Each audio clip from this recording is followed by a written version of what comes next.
النشاط. وفي هذا الثلاثي الرابع تأس مديرية الفاس من طرف المشاركين. تم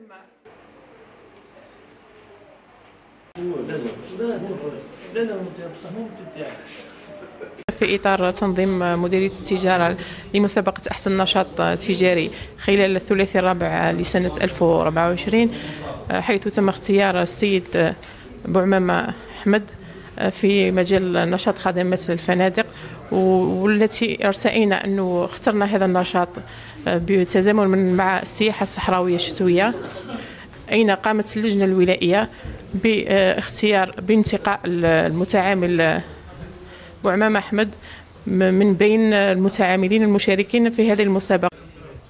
نشكر وزارة التجارة مديرية التجارة لولاية إليزي على هذه الالتفاتة الطيبة،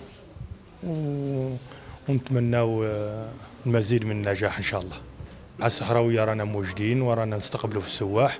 عندي وفد يحتوي على 25 سايح جاء اليوم، ورانا نستناو في وفود أخرى راهي قادمة إن شاء الله.